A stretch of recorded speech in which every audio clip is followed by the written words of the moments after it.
Hello, everybody. Welcome to another Good Gut Live. We're very excited. Dahlia will be joining, and we are happy to be here on another Friday for a Good Gut Live. This topic is very much in our wheelhouse. It's very exciting to talk about just because we hear this so much from our patients. So, thank you for those tuning in YouTube and Instagram and Facebook and all of that live. If you're listening later, thank you so much for listening on the Good Gut Live podcast, wherever you listen to podcasts. Dahlia's going to be popping in a little bit, but in the meantime, let me first introduce the topic. And for those of you that don't know, my name is James Marin. I'm an integrative registered dietitian, environmental nutritionist, one of the co-founders of Married to Health, which is an integrative dietetics private practice. So we're very excited to be here. And the topic today is what's the best testing for the gut, or for a healthy gut, or for maybe a diseased gut. Maybe you have gut dysbiosis. Maybe and this happens a lot. We've talked about this in the past, but maybe you're working with like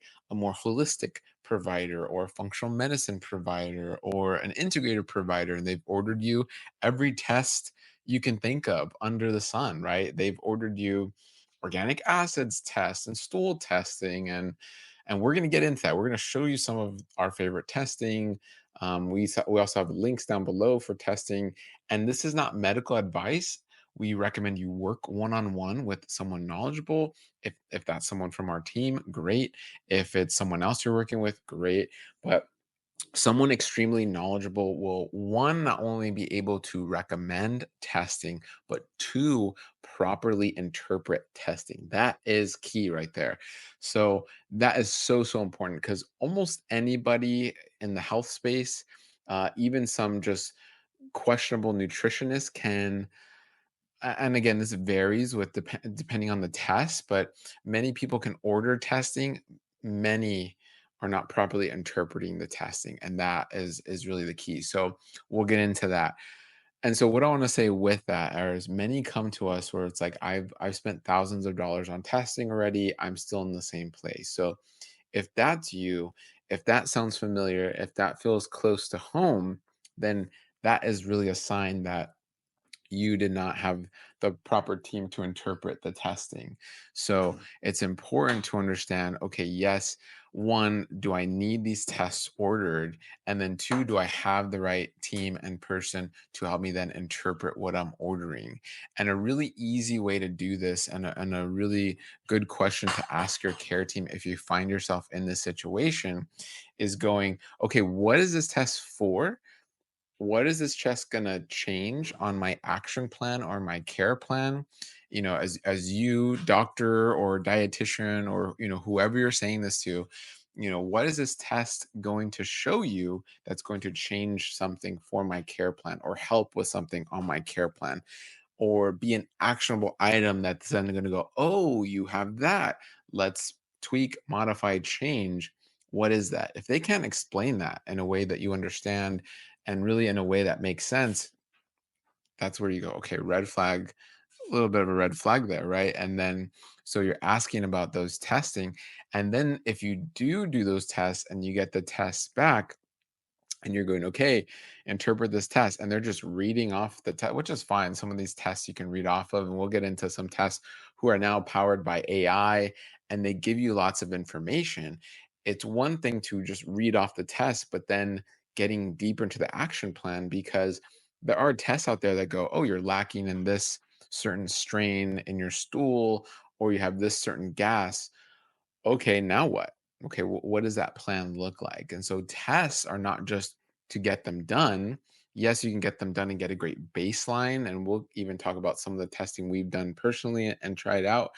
And maybe we can get into, we'll see if anyone's interested in some of the labs we run, or maybe that might be a different episode, but we'll see. But we'll get into this idea of, it's great to have a baseline and go, okay, in February 2025, I did this test, and then you make some changes, and then maybe 6 months later or 12 months later, you do the same test and go, oh, look how that changed. Testing is great for those kind of plotting lines, right? And to look at a totality of your health and evidence over time. That's great. But also testing is going to then give us key insights and data points to say, you know what, this is how we're gonna change this protocol. This is a protocol maybe we're gonna do that we wouldn't have done if we didn't have this test. Not all the tests, especially that we're seeing out there, and especially for one person to have so many tests, are necessary to then tell us that. And really, I mean, there's so many symptoms someone can have with a provider who's very knowledgeable and has been doing this a long time. When you have these symptoms, it's kind of like, oh wow, that's, yep, I kind of know what that is, or that's, SIFO, or that's, that's kind of this overgrowth, or you're having symptoms, yeah, they're reminiscent of SIBO, small intestinal bacterial overgrowth. And so symptoms are also part of that puzzle piece that fit into testing and just overall those anthropometrics that we're looking at of, okay, yeah, you are producing too much gas, or, how's your gas? And I'm not just talking about gas out of the rectum. I'm talking about even gas within your body. A lot of us forget that we are these biological machines in a way where we're eating foods and we're breathing, we're taking in gas, we're taking in nutrients. And if you have taken chemistry, I think most of us have in high school, and especially if you went to college, you remember chemistry, right? What goes in has to come out. And so we're changing all these molecules, we're changing all these chemicals, and we're creating gases. We always think of carbon dioxide. That's just one of many gases that we create. And this goes back to proper gut health. This goes back to you being healthy. It's not just about pooping and peeing, right? It's not just urination and feces. It is also gas exhalation, inhalation. It's also, proper blood pH and blood balance, and we're excreting and what we call like detoxing, right? Air quotes. Detoxing a bit, we detox through many pathways. Yes, urination and defecation are main pathways, but there's many other pathways because we have a lot of biochemical reactions going on, and we need a healthy microbiome, we need healthy blood, we need healthy gas exchange to do that. All right, Delia is with us. Hi, Delia. Hi. How are you? Good. We're very busy lately, so this is good. And this is how you know it's live. So this is live. Okay. So yeah, the topic, I know, Dahlia. So just testing for the gut. What's the Mhm. best testing for the gut? And I kind of introed it into the ideas that we all kind of know, and I know we practice here and Married to Health Yeah. are dietitians, but And you were kind of hearing. there's a difference between kind of standardized tests, evidence-based tests, up and coming tests. I think throughout the years, we've seen many different iterations of Mm, options for testing. I know, for example, 5 to 10 years ago, food sensitivity testing was all the rage. Everybody was getting blood or saliva or hair testing, even to supposedly tell you what you're sensitive to. We now know a little bit differently that those tests aren't necessarily really giving that proper information. But I mhm, really like what James was saying about, ask a provider before they're ordering a test. Why is this test necessary? How will this change the treatment plan? yeah. Red flags are if a provider, especially an integrative provider, if they say you have to order this package of testing before I'll see you, Ooh. they're not gonna treat you as an individual, they're treating the paper that comes back. Mm, Also, it's really important for patients to know that there are laws in place called the Stark laws that say providers can't make money off of tests, but I know that providers are profiting off of these tests. mhm, So, if a provider is having you pay them for the test and then they're giving you a kit instead of paying the company, ask, are you profiting off of this at all? Because mhm, it is actually illegal. And I know that because I was seeing an integrative doctor, and this person wanted me to do a specific specialty test. They gave me a quote for it. Mind you, I can order this test myself. And I knew there was like $120 difference. So I asked, why mm, are you charging this much? I know that this test cost whatever, 250 and you're charging me 375. Um, and they told me, "Oh, that's our office fee." Even though they were not drawing my blood, they were not processing the sample at all. They literally just handed me a kit for me to do it at home on my own and for me to send into the lab company. So that's actually illegal. So again, if a provider's mandating that you have testing done in order for them to help you, not necessarily probably somebody who's going to efficiently be able to help you, which is different than them suggesting a test, right? I can suggest different tests, but Mhm. if my patient's telling me that's going to stress me out to do the test because it's going to give me information overload and analysis paralysis, that's going to financially stress me. Mhm. I, as the provider, need to do what's best for my patient. And then again, if your provider is a specialist, they shouldn't need such a large volume of tests. Usually, you want to start with basic blood panels. If you're having GI symptoms and you're seeing a gastro, usually you'll want to rule more insidious things out. So, having things like a colonoscopy, endoscopy, that provider or maybe even a dietitian would say, okay, let's maybe do a breath test if we're suspecting something else, right? H. pylori or SIBO, some type of bacterial overgrowth or microbial overgrowth. Mhm. And sure, there are lots of other tests. And I'm not hating on any of these tests, but again, it's how you use the information, whether it's a stool test, a urine test, a saliva test, or any of the above. Right. And so really, I mean, the answer to this title to give it away is really it is individualized. And I know this is Mm. the answer for so many. And I know we've all been conditioned, I think, through like marketing and media and just growing up, I think for sure in the US of like this. Here it is, it's the best fill in the blank, right? The best whatever, e-bike, the best pill, the best this, the best that. But really, I mean, there's so many, like Dahlia was mentioning earlier, of hair and urine and saliva and breath. I mean, you could literally test almost every part of your body.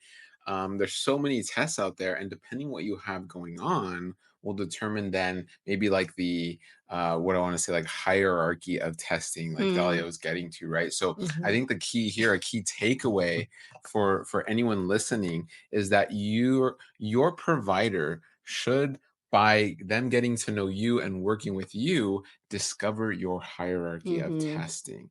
That is the key takeaway. And we'll kind of go through maybe some hierarchy examples Mhm. in that and go through some testing, but yours is going to be unique where someone like me, I have no pre-existing conditions. I've had some issues in the past, but nothing. It was like allergies and some like I think inflammation, things like that. I have no pre-existing conditions in terms of like Hashimoto's or other like rheumatoid arthritis or anything like that, where what I do pretty much every 2 years is a blood panel, and I it's worth it for me, and I do all my vitamin D and my omegas, and I usually get like 9 vials of blood drawn to just check in. It adds to my health history. I can check in and see where I'm at, and I do that like every 2 years. And if I'm being honest, You should do it I everywhere. need to do it every year, and I need to do it more often. But I even get in that mindset, like, I feel good, I'm good, but I still get it done. But that I haven't really messed with, other than us sometimes testing, which I haven't really done yet, but we are. I know you do it more of like testing some of the products you recommend. I haven't even done like a stool test really, or I haven't done a breath test on myself, right? I haven't done these things quite yet. And so But it's you don't have the symptoms to warrant them. exactly. So that's my hierarchy. My hierarchy is these just basic labs that I do every 2 years is what I do. And that's my hierarchy. Everyone's different with that. Whereas Delia would be different. I've done lots of different tests because my symptoms warranted that. So I've done urine tests and breath tests, Have you done and hair tests? I've never done a hair No. test. Okay. Hair Okay. tests are not very reliable. Yeah. Yeah. Um, so I've Gotta be done more retested. testing, and I have labs done at least 3 or 4 times a year because Yeah. I have to. I do have an autoimmune condition that I take medication for, and I need to make sure it's appropriate dosage of medication. So knowing that I have more involved health, I do have more involved testing. So if you're feeling pretty good and someone's telling you, no, no, no, you need all this testing, like James, you have to do a stool test to make sure you're good when you're like, I feel good. I, my stool is healthy. I feel healthy. My mind is healthy. My Yeah. body's healthy. Why would he do all those tests? I mean, preventive tests are different. Like once you turn 40, you should have a colonoscopy and you should have certain screening tests. Like females at a certain age should start having certain preventative tests like mammograms. We yearly paps are important, or every few years if that's what your care team dictates. Those Mm, more preventive screening tests are different than what we're talking about. We're talking yes. more specialty testing, investigative testing. And that is when, yeah, it can add up. It can add up just mentally, emotionally, financially. Yeah, and then the financial piece, which is fine, like, we have some patients who are like, "I spent 3K, $3,000, no problem." And we have others who are like, "I spent $3,000, big problem, like, Yeah. I'm struggling." So, it's gauging that with where you are and what your needs are, and also, yeah, your from finances to your home and personal life, and going like, if you want to just do all these specialty tests and money is not an issue, go for it.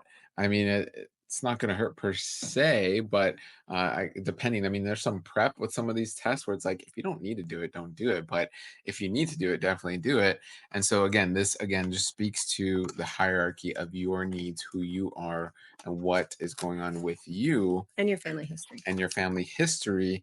And so your provider, and this is why we take time. This is why our initial visits can be so long. For those of you working with Delia, you know you're at least spending an hour and a half. I mean, at least it's usually more, just going through that and as an initial visit. And we have our EMR where you upload everything, and we're getting to know your health story. We're getting to know you as a person, as a healthy person, and then what happened to transition you from that healthy person to this person where it's like, I have some chronic issues going on, and what happened with that. So to get into it, maybe we do an example of someone who comes in like, typically, I mean, we have a lot of female patients, females that come in and just going, I'm bloated, I'm gassy, or I don't, I use the restroom, but I don't complete the restroom all the Fully way. I empty. don't fully empty, and and we can do that. And so, like, I guess we can do, or you can take it from there. Yeah. We can't wait any longer for our symptoms to just get better with medication. We can't wait any longer for our kids to just be healthier. We can't wait any longer for our soil and environment to be cleaner. We can't wait any longer for our food to actually give us the health we are looking for. What we need to do is come together. What we need to do is reconnect with our health, reconnect with each other, reconnect with our microbes, reconnect with our food, and reconnect with where our food comes from. That is why we want you to join us at the Regenerative Nutrition and Gut Health Experience, where you're getting the how to, the what now of what to do to become healthier, to connect to these important topics, to connect with one another, and to truly learn from experts who are in the field, who are working with patients on a day-to-day basis on what actually works to become healthier, to heal, to connect with your gut microbiome, and to truly heal with each meal. See you there. I'm not going to start with testing. I'm going to just Mm, say, well, one, when did you last have basic things checked? Like your B12, vitamin D, cholesterol. mhm. I always want to know that. Everybody should be getting that check yearly, James. Um, Not every 2 years? no. Not every 3 years? But I always ask that. Like, when's the last time you just had basic blood work done? I'm not going to start with testing for Okay. that person though. I'm going to go with low hanging fruits. Like, are you drinking enough decaffeinated liquid? Are you eating enough fiber? Are you eating too much fiber? Mm, Are you eating the right type of fiber for a really nice, complete daily bowel movement? mm, So we start with that. Like, hey, we don't need testing for me to determine you're probably just constipated. Let's work on the constipation. mm, And then if they come back and they're like, okay, the foods that you suggested, the movement, the hydration, maybe a couple of supplements you suggested, they helped, but I'm still tremendously constipated and tremendously bloated. Okay, now let's think about maybe some testing. So that's maybe when I would suggest, okay, tell me about your pattern of bloat. mm, What's your pattern you're telling me? Are you waking up with a flat stomach and then with everything you eat and drink, are you getting more cumulatively bloated? That tells me there's microbial activity and fermentation. Maybe then a breath test would be warranted. Or are you telling me I'm going now every day, but mm, I'm really straining. There's mucus and blood in my stool. mm, Red flag. Okay, let's bring in a gastro. We do need to investigate things more. We need maybe a basic fecal calprotectin test. If it mm, persists, maybe you need a colonoscopy. Or are you telling me I'm straining, they're these tiny little rabbit pellet poops, these little type ones. Okay, testing maybe is a pelvic floor assessment with a pelvic mm, floor physical therapist. Um, so again, somebody who's trained and experienced will be able to suggest the right places to go and know their limits. Like I'm a dietitian. I'm not sitting here saying there's blood in your stool. Don't even worry about it. Let's just ignore it. Like, no, we need a gastro. You're clearly having pelvic floor issues. You're telling me you clench your jaw, you have the tightest neck Mm. muscles, you struggle to empty your bladder and your bowels. Again, you have those little rabbit pellets. I'm not trying to take that over and micromanage all of your care. I need a pelvic floor physical therapist. That's their specialty. You're not Um, gonna make them a tincture that they drink every day no, for all I'm that? not going to induce diarrhea. So that way we can just avoid these other root issues. So Yeah. that's another important thing of, okay, am I being heard? Are we trying lifestyle things first? Does this provider know their limitations and kind of their clear scope? And so it almost sounds like, Dahlia, you're using testing as you go down Hmm. the rabbit hole, Yeah. as you especially Never specialty a first testing off. is a special situation, not just all in one go, like this bulk shotgun No. effect. Is that correct? The only times on a first visit that I'll do a test is if Mhm. somebody comes to me and they're like, I know I have SIBO because I've been Mm, diagnosed with it in the past. I never got retested and my symptoms are still the same. yeah. Then sometimes they'll say, okay, let's retest. Or these are the options. You could reach out to your care team, see if they want to intervene on the last test, maybe they didn't intervene on. So sometimes that's when I'm like, okay, let's retest to see where you are Yes. today. Um, but yeah, Should I pull? and then, as we go further and further down the line, yeah, we can get into some of these other more specialty tests as we're working together. If somebody is telling me things like, I have oral thrush, which is a white coating on the tongue, I have horrible dandruff, I have eczema dermatitis, lots of congestion in my nose, my ears, constantly with constant postnasal drip. Um, then sometimes I'm saying, okay, well, let's maybe look a little bit deeper. So maybe we don't think it's bacterial, maybe we think it's fungal. And up on the screen, for those of you just listening, we have a Gemelli Trio Smart Breath Test. We're getting into like breath testing, Hmm. Genova Organics testing, which is an organic acid Through test urine. through your urine. So we're showing that on the screen, and those are some testing. Go ahead. Yeah. So if we feel like there's fungal activity, I'll suggest this. Let's look into this, see if there's any metabolites or indications that there's been fungal activity. And yeah, if somebody is describing a pattern of methane overgrowth or hydrogen overgrowth, hydrogen SIBO, hydrogen sulfide ISO, Mhm. should we order a breath test, a Trio Smart breath test? So this is one that I'm very often ordering. Um, And do we add an admin fee to these tests? Never. It's Okay. again, it is illegal Yeah. as providers to charge people for these tests. We will So have links below for them, but they're links. discounts. They're discounts. They're ways that the companies will reach out and be like, hey, yeah, you want to give a discount? Yeah, sure, we'd love to give a discount. So if you're listening to Good Gut Live, if you're listening to the podcast later, if you look down below, there will be links to this and you'll get a discount. But we don't get kickbacks or make money from And this. So often I'm actually telling people, hey, I can order this for you, but ask your gastro first because if they order it for you, it's more right. likely to be covered by your insurance. If I order it, it might not be and you're paying out of pocket. And Mhm. sometimes people are still okay with that, but a provider should be able to give you a little bit more of that indication as well. So, other things we can order carbohydrate malabsorption if we're suspicious that they're just not absorbing some of these carbohydrates well. That's a Mhm. breath test that also a gastro can order. Um, if we are suspicious that their symptoms are post infectious and maybe it was caused by gastroenteritis, that's an at home blood test that we can order as well. Mhm. So, again, just depending on what is going on, then we'll respond accordingly. If it's an ongoing, more long term case of SIBO, hydrogen or methane, sometimes I'll have them order this at home device to test themselves after every meal if they'd like.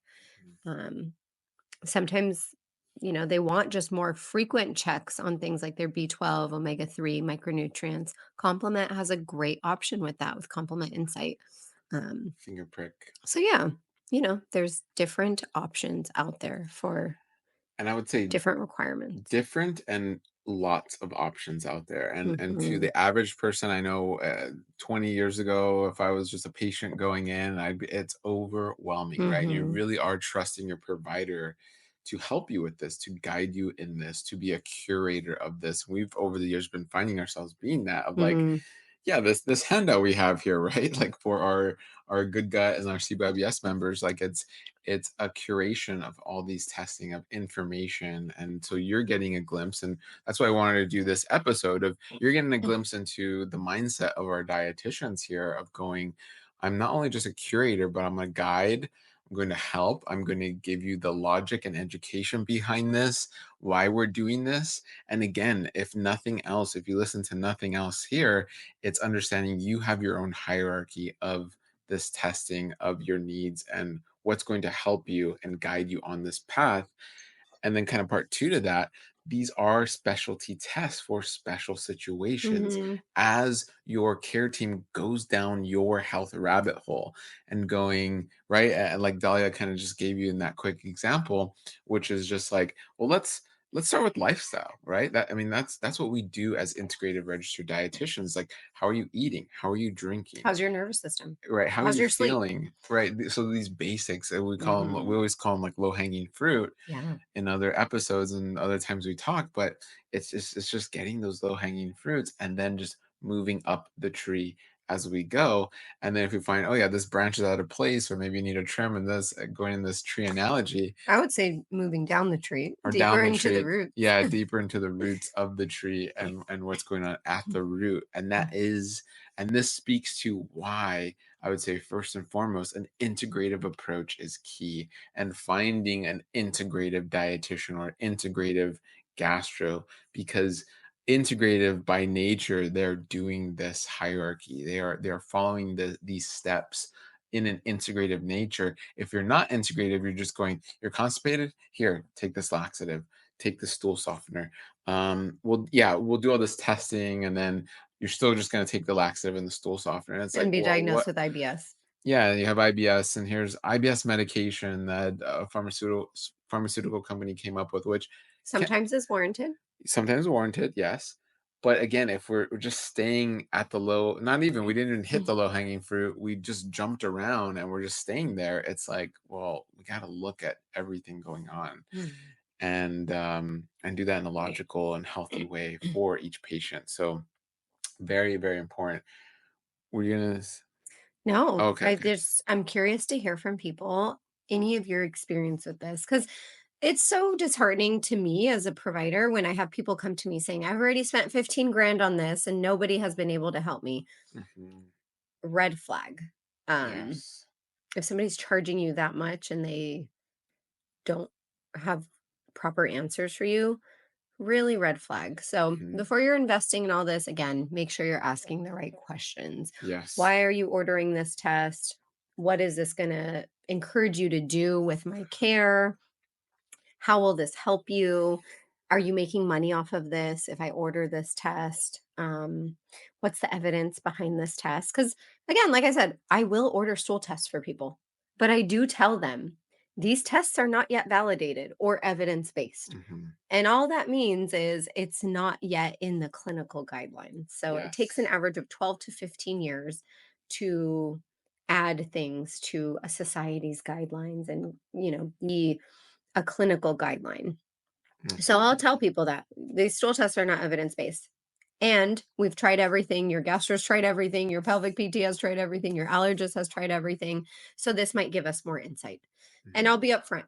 These are your options. This is my preferred stool test. This one is, the Rolls Royce of stool tests, but it's $500. So this is another option. It's not quite as thorough, but it's 350 or whatever Right. it is. So it's really important for providers to give you options, give you that information, and really do their due diligence before they're saying, like, hey, let's jump to all this testing. Yeah. And then I think real quick, and then if anyone has any questions, feel free to post them down below. I want to show this, which is really cool and something we are looking into, but I thought it was pertinent to bring up because we are in the midst of an AI revolution. I always cover Dahlia's face. So for those of you watching, I pulled up on the screen something called Jonah, which is a microbiome test. So it's a stool test, but it has AI powered analysis. And so what this will do, and we're still looking into this, but it looks very promising.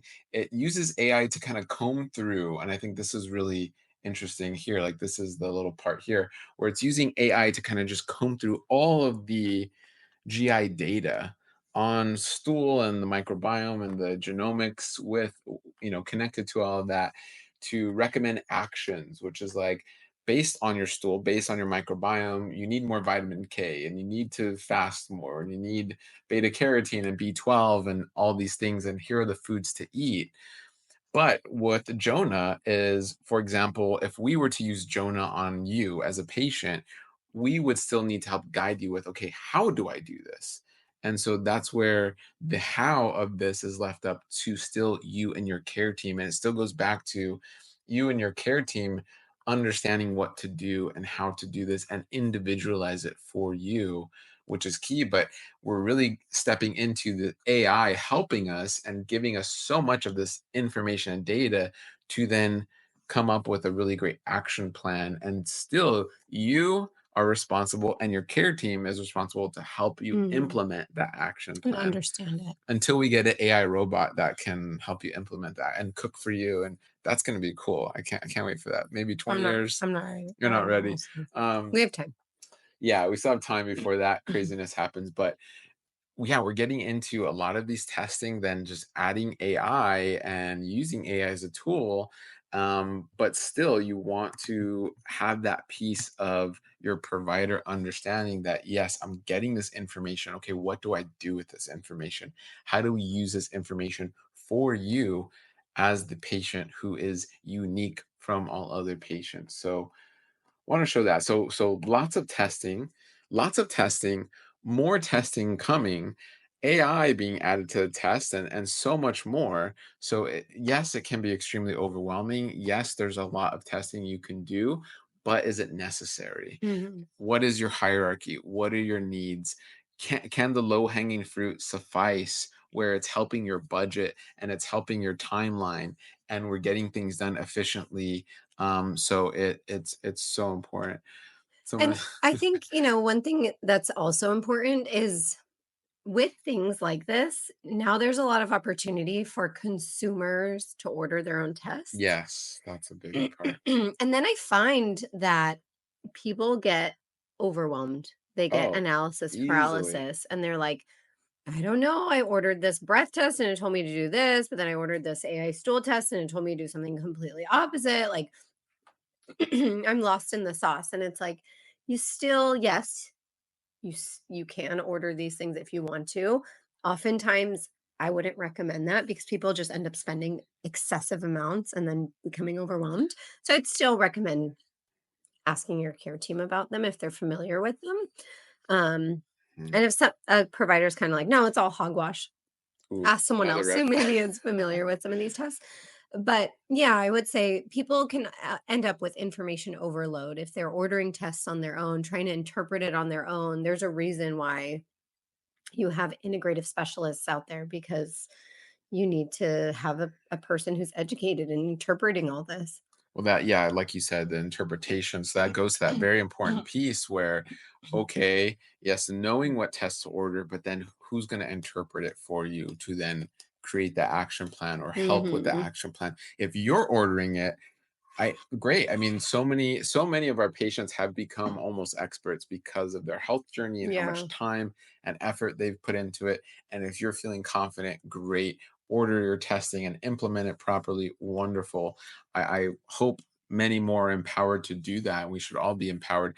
But if you're like, I'm a lawyer, I have kids, and I Mhm. have, or I'm a construction worker and I have three kids, and that, like, we don't expect you to become an expert, right? No, That's where you find an expert find and an expert. you outsource essentially, yeah. And, one thing also I have to say is Mhm. make sure your expert, if you are seeking someone in your care team, is an expert in the test they're ordering. I Yes. have seen this many times. I've had people who say, my endocrinologist ordered me this SIBO breath test. Ooh, That is not their specialty. Please have you're a screaming. Sorry if I Dahlia am. It's so hurt your frustrating ears. because then, I feel like providers will also use their authority to get people to just do whatever they're saying. Mm, Um, I've had this situation happen. This patient had her endocrinologist who kept ordering her SIBO breath test. And I don't even know why she was seeing me. She's like, "This is what my endocrinologist told me to do. This is what I'm doing." And I'm like, "You're not getting better. This is your third or fourth breath test she's ordered for you." Mm, She wasn't taking my advice. So I was kind of like, I wouldn't recommend that. This is what I yeah. recommend. At the end of the day, it's your health. You're going to choose whatever you choose. Mm, But just know, like, an endocrinologist is not appropriately trained in the microbiome and ordering these breath tests unless they tell you, they've had I that got training. this, Yeah. 1,200-hour certification in the microbiome, and that's why I'm qualified to order this test for you. Because with these companies, a lot of the times, if you're any type of healthcare provider, a Yeah. dietitian, a pharmacist, any doctor, you can open an account with any of these testing companies. That doesn't mean you should. Just it's kind of like Jurassic Park. Just because you can, it doesn't mean you should, right? So also know, I like, love your nerdy references. You're becoming more I feel like like I me. learned that one from you. Yeah. But it's knowing, like, who's ordering this test for me, because are they going to be able to interpret it and give me the best advice? Or, sometimes people have like an integrative primary provider and they're like, well, this is what my primary doctor told me to do. And it's like, have they studied this deeply? Or are they just ordering the test? And again, like James said, reading whatever the test is saying to do. Not that the advice on the test is always incorrect advice, but just There's more to it. there's more to it. Ask a specialist if it's their specialty that they're ordering this test for, and what success they've had with other people. Hmm. And no shade at all to Mm. endocrinologists or primary care No, doctors. And I I'm want to grateful specify that that. they're curious Yeah, about it, but totally. And I'll know have your to name another limitations. one too, chiropractors. We have family who are chiropractors, and Hmm. we love chiropractors. Yeah, But great friends. there are some chiropractors who get just, I mean, their scope just gets so wide where Yeah, they're almost like dietitians yeah, and gastros they're doing and it all, and it's like, adjusting. how are you doing that? Because it's extremely overwhelming and it's a lot of information. Like when I read PubMed, which I mean now with all that we do, it's like when I read PubMed, but it's on the virome and it's on the microbiome. I don't really read studies on blood sugar and endocrinology and No, fasting and weight loss, and athletes. I'm not up to date on sports nutrition and all that. Like I'll tell you right now, go to a sports dietitian. Like that's Yes. not me or that's not Dahlia. So it's like we're not going to have an episode on the latest in sports nutrition, like unless we have a guest who's an expert Or on that. unless we're talking about how sports affect an athlete's gut. Yeah, I've spoken on that, but right. totally different. Totally different. So yeah, it's that jack of all trades, master of none idea of, am I gonna get more bang for my buck by just seeing a specialist or seeing this Mhm. jack of all trades who maybe is learning along the way with me, which no shade to them, but Yeah. not always the most effective. Being integrative gut health registered dietitians for over a decade, we really wanted something. We wanted to formulate something that we didn't have when Dahlia was going through IBS and SIBO symptoms, gas, bloating, constipation, diarrhea, hunched over after every meal. That's why we formulated Gut Nurture. It was a mix of ingredients that we wish we had that we had to pull from all kinds of different supplements in order to make a supplement that actually worked, that helped with motility, that helped lay the foundation to build a healthy gut microbiome. It's safe for kids, it's safe for women, men. It's safe if you have IBS, if you're low FODMAP, low histamine, low sulfur. The list goes on and on. We really made it a ubiquitous, amazing supplement to help your gut thrive, and it is something we wish we had over a decade ago that you have now. Try Gut Nurture, let us know what you think, and be one of the thousands and thousands using Gut Nurture to stay healthy daily. So I have a couple questions. Some Someone's asking, comments. chronic migraine with minimal GI symptoms, still worth testing? Hmm. Again, see, it's so super important to see the appropriate provider with your migraines. Is it nutritionally driven? Where is it a nutritional deficiency? Maybe you're low in some B vitamins, magnesium, potassium. Is it structural, where maybe you have just a lot of tension and you need somebody to That work on releasing myofascial. some fascia? Yeah. Hmm. Or adjusting. That's maybe where a chiropractor comes in. Hmm. Is it your nervous system? Your autonomic nervous system, and do you need support there with relaxing your nervous system so it decreases the migraine? So identifying why you're getting the migraines and then seeing the appropriate person. Like, do you need to see a neurologist? Do you need to see a chiropractor? Do you need to see a dietitian? And then find one who specializes in migraines. So yeah, so that low hanging fruit, right? Maybe you've done all of that Dahlia just said, and you're still getting migraines. Yeah, it's going to that specialist. It's worth it for that time and effort, and then that testing once you've hit all those low hanging fruit. But as someone, I could say I used to suffer with severe headaches, almost migraines. Even when you met me, it was part of like my allergies, especially like overcast days, wintry Pressure time. changes. I would get just pressure headaches. It was like migraines. My eyes would hurt, and it was related, I think, to my histamine tolerance, to the Mhm. health of my gut. I was inflamed a lot as a young child and as a young adult, and once I hit the low hanging fruit, I don't get those migraines. And I'm still very sensitive, where if I'm too dehydrated, I'm working out too much, Or around fragrance. or around I'm very sensitive to fragrances. I know kind of my triggers. It's part of getting in tune with your body.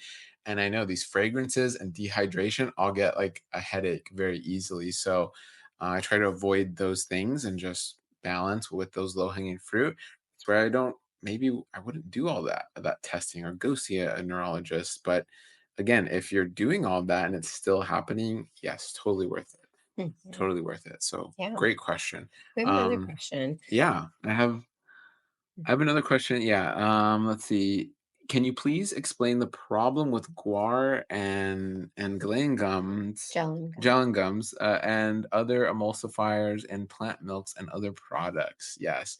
So your mucosal. So essentially, we are protected by mucus at the end of the day. So the biggest one is mucosal membranes in our gut and in our gut lining. Now, the thing with gums and emulsifiers, and specifically emulsifiers, and there's so many, but like a lecithin, and they're usually a synthetic, genetically modified lecithin that we find in foods. But too much of these emulsifiers can essentially emulsify your mucosal membrane. So when we're talking about that, What does emulsify mean?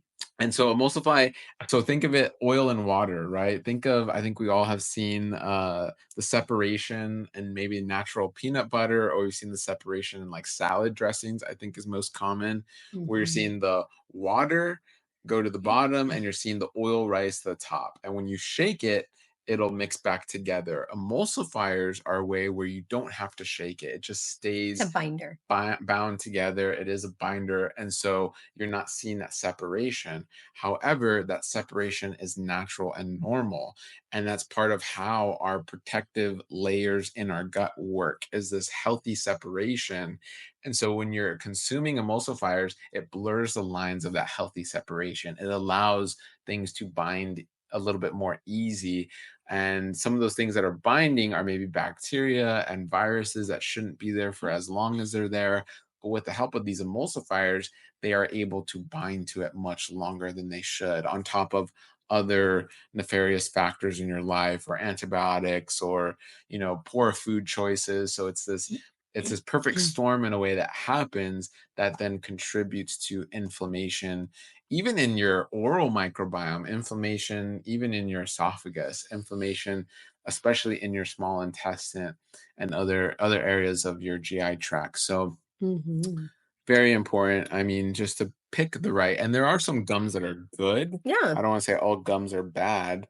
And then there are some emulsifiers that are less, like, for example, there are spices that act as emulsifiers, but they're spices. And because they're so tiny, they're able to emulsify, but not in the way as some of these synthetic or more hardcore emulsifiers act. So, Mhm. And yeah, it also matters the health of your mucosal barrier. Like if you have a right. really rich, robust mucosal barrier, you don't have dysbiosis, you could probably tolerate a Yeah. little bit of these gums. Like I know for us, like we buy the Costco almond milk and it does have a little bit of, I think, gellan gum in We it. live on the wild side. We buy the organic Costco almond milk because they're like, it's just a little bit. Yeah. And it is, but we feel fine with that amount. We're not eating every product, every meal with binders and emulsifiers, but we're like, okay, we tolerate that one. If we had inflammatory bowel disease or severe dysbiosis, I would not be Wouldn't purchasing mess that with that. product for us. So it's also knowing the health of your own gut and your Mhm. mucosal barrier. And then again, which ones are synthetic versus which ones are whole. Um, if you're in our program, you have access to this handout, but I can screen share for those who are not for now. Um, but yeah, there is a function to these binders and emulsifiers. They're not just for nothing. And so it's knowing which ones are more safe. Hmm. For example, some foods naturally have binders in them, like sunflower seeds, soy, eggs as well. They naturally have emulsifiers in them, binders. Apples have apple pectin, which is a type of fiber, which is a binder. Guar beans have something called partially hydrolyzed or broken down guar gum. Other foods naturally, like the acacia tree makes acacia gum and locust bean gum, those are more tolerated by the microbiome. Whereas some of these other more processed and, like James was saying, synthetic forms where they're very highly altered, Hmm. these can have a much stronger binding effect because the binding component of them is concentrated. It's not like apple pectin, where you're still getting the apple antioxidants and the insoluble and soluble fiber. It's just pure concentrated synthetic binding. Hmm. So it's really important, again, to understand the context between whole food forms or ones that have been adjusted so they're more tolerable, and then other synthetic forms. Yeah. But yeah, this, if you're in the group, you have access to this. If you're in our Good Gut program, or if you're a patient as well, um, this is likely Yes. something we've discussed. But yeah, it's kind of understanding your gut and how much you tolerate them. Okay. Great questions. Um, and let's see. I think we'll look if there's any more. Perfect. Yeah, you're welcome. We see. Thank you. We're seeing the Rolls Royce still test. All right. We love seeing your comments and questions. And that's the benefit of watching Good Gut Live live. We will see your questions. And even if, yeah, we'll talk about emulsifiers or a lot of these questions, but even if you have questions on testing, but And that um, does correlate to testing it because does. some of these more advanced stool tests can estimate the health of your gut barrier, where they will give you Yeah. levels of your zonulin, which is a protein found in your gut barrier. So if you have high levels of zonulin in your stool, that means your gut barrier is getting broken down and you're excreting it. Or a lot of them will test your IgA, your immunoglobulin A, which is a part of your immune system found in your mucosal membrane. So if Mhm. your IgA is very low, studies have shown you're more likely to have a very thin mucous membrane.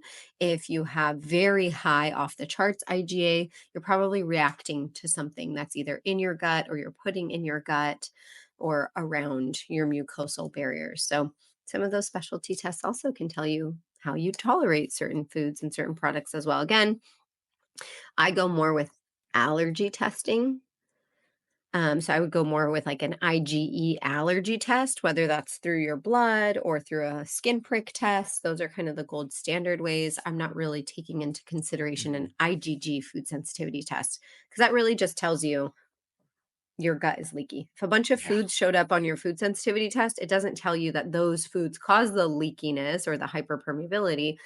It just tells you that your gut is probably more hyperpermeable, and that's how food even got into your bloodstream in the first place. If you have a really sound, structured gut barrier, it's selectively permeable, meaning it's almost like a bouncer. It's going to allow certain things to go in and out, like information for your immune system. It's not just letting food come in and out. So it doesn't, I wouldn't pay the $200, $300 for a food sensitivity test. Correct me if I'm wrong, but I think food sensitivity tests are one of Dahlia's just most. How do I want to say this? My ick, as the kids Your say. ick. Yeah. As the kids say. You're such a Gen Z, huh? Oh I my try to stay gosh, you're hip. so Gen Z. Yeah, so I would probably say one that I don't really even see the need for like we don't really order that. We don't see the No, need for that other than it stresses people I out. straight up deter people from ordering Like that. we would, if anything, that's also one we'd say do not take because it Do just not. stresses you out. It does, and I saw that firsthand. I used to work with, a naturopathic doctor, and he would order those for almost everybody, and people with eating disorders would come Oh, in, and that's it would really bad. exacerbate their eating disorders, Just and freaks you out. people who didn't have an eating disorder developed eating disorders from them, so not my favorite. Yes. Somebody's asking, "Hi, what is a calprotectin test? My gastro recommended this test for me." Mm. Calprotectin is an inflammatory marker in the stool. So, if your gastro suspects that you have inflammation, perhaps they're trying to rule out IBD or post infectious gastroenteritis, they want to assess if you have elevated or high levels of inflammation, and they can check your calprotectin or your lactoferrin via stool. It's a very non invasive way to check that before they're going in and doing a colonoscopy. Or if somebody does have diagnosed inflammatory bowel disease, IBD, sometimes they're using calprotectin levels between scopes so they can kind of assess how you're doing throughout the year.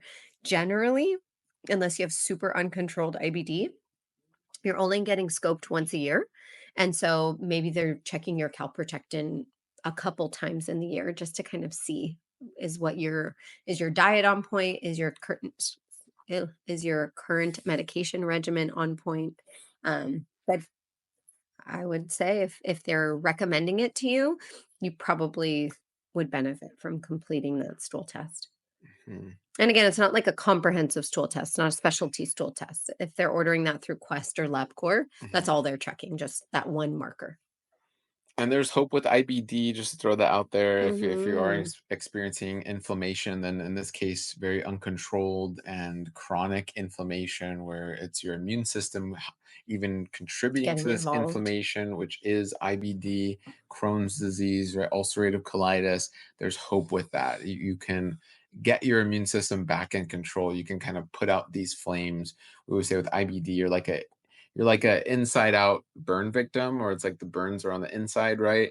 And so you really don't see them, but it's this lifestyle or these factors that you're very prone to that are kind of burning you from the inside. And so when they do a colonoscopy with someone with very severe Crohn's, it looks like you've been burned from the inside, and you just have this incredibly destructive inflammation. And there's a spectrum to this, but there's hope. We've seen amazing patients recover a lot of that inflammation, and just recover their tissue, and just recover heavily from severe Crohn's and that severe inflammation. So very important to know that there's hope. You don't have to just Mhm. suffer with this and live with this your entire life. So very important. So Just like the immune system became overactive, you can modulate or adjust your microbiome to calm it down again. yes. Very cool. Wonderful questions. If you Yes. enjoyed this topic, give us a thumbs up, comment down below. If there's other topics you're like, I want to ask more questions and learn more about, let us know. Thank you so much for listening to Good Gut Live, whether you're listening live and ask questions or you're listening later on the Good Gut Live podcast. We appreciate you, and we're here because of our patients and because of you. Literally, one of our patients was like, put these lives on a podcast. And we're like, okay. And we did it. So It was you can find literally us on Apple